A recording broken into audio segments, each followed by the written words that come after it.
Hi, everybody. Welcome to the Chats with Chaudhry. I hope you're safe and well. Today, I'm delighted to be joined by my good friend Sam Stoney, who I've interviewed a number of times at SLAS, and that's what we're going to be talking about in this interview. But Sam is going to preview the upcoming SLAS 2025 event in San Diego, which runs from the 25th to the 29th, but the exhibition itself is running from the 27th to the 29th.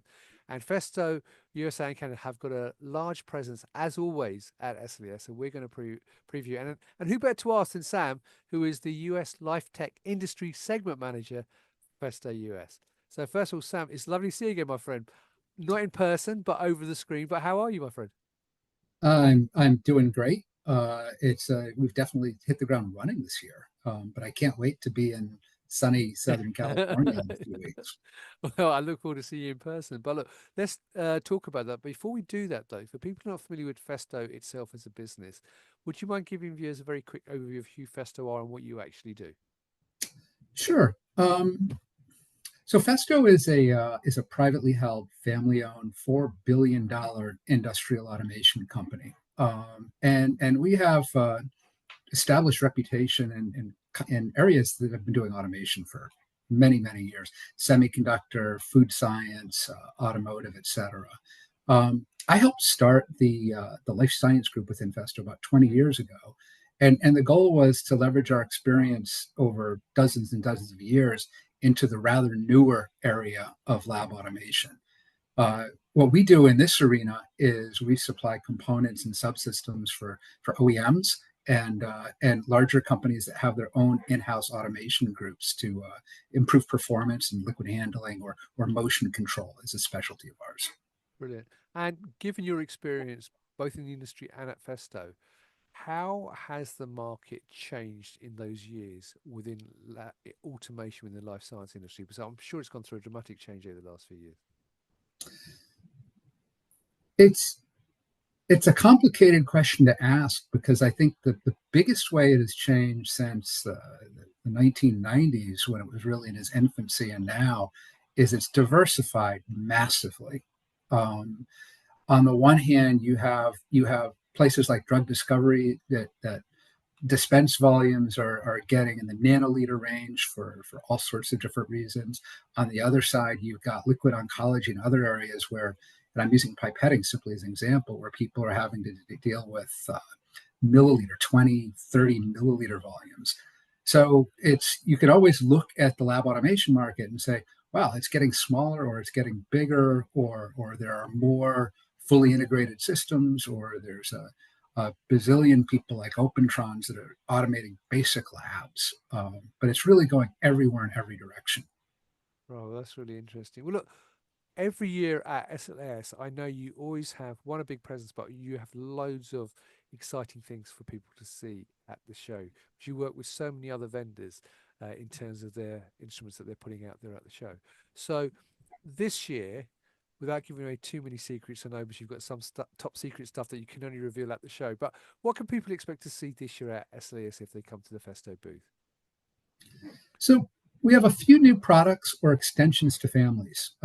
We have a family of mass flow controllers that's focusing on the area of bioreactor control. So it works with basic bioreactor gases.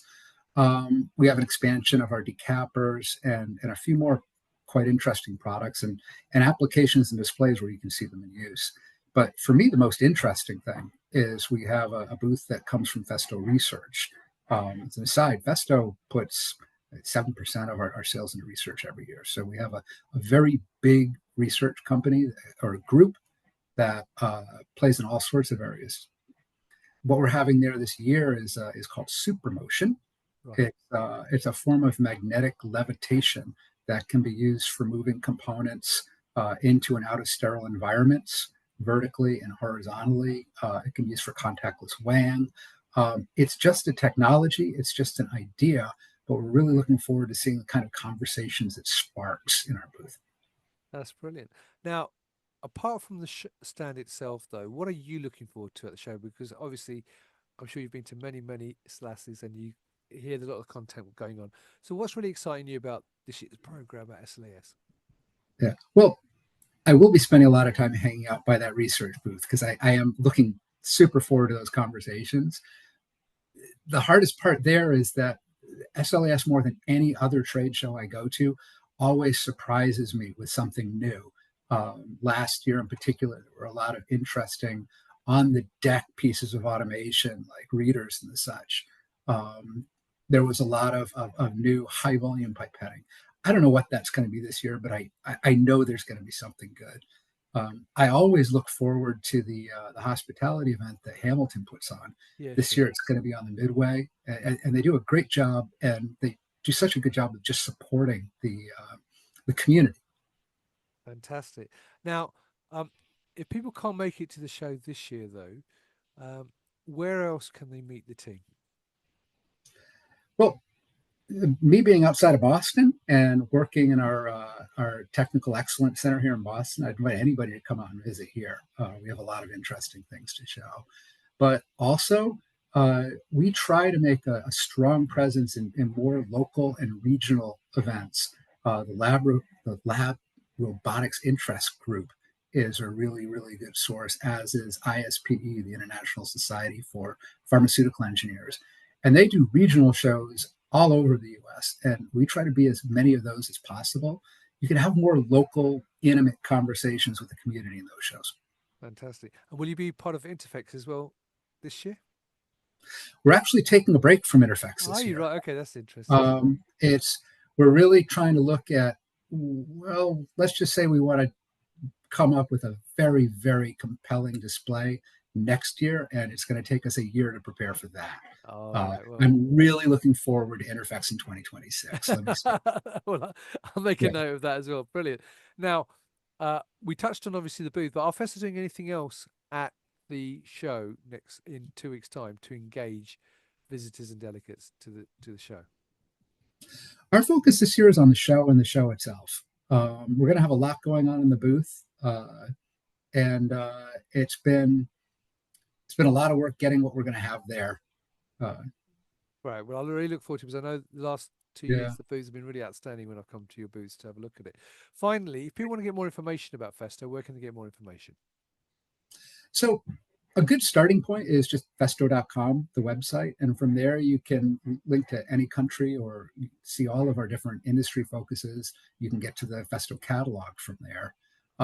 If you're interested in the research side, a great place to look is YouTube. It's a rabbit hole of interesting things. If you just Google YouTube and Festo Bionic, that's where all of our biomimicry projects are. At the local shows is a good place. And if you need something right away, wait 1-800-99 Festo will get you a person on the phone. Brilliant. Well, look, Sam, it's lovely to see you. I really look forward to catching up with you at the show because it was great to get your feedback actually once you've been at the show for a couple of days to see what you found interesting and what trends. Because I know every year, every show I go to, if you go to the same show a number of years, you tend to pick up trends which are at that show and they are different each year. So I'll be interested to see what Mhm. the trends are at SLAS 2025. Well, look, Sam, it's lovely to see you. We'll put the links for all that information that you said above the video. Now, viewers, if you're going to San Diego in a couple of weeks, make sure you see Sam and the rest of the Festos team. They're at stand or booth 2133, and you can see all a huge range of products there on their booth. But also, you will see Festo's products all over the show, incorporated in so many stands. Because as I found out last year, as I was wandering around and seeing, oh, that's a Festo element and that's a Festo component. They're all over the show. So you'll see lots of Festos there. I'm really looking forward to seeing the research section you said about as well, Sam. So, viewers, I look forward to hopefully seeing you in San Diego in 2 weeks. Sam, I look forward to seeing you as well. And until next time, as always, stay well and stay safe. Bye bye. Bye bye.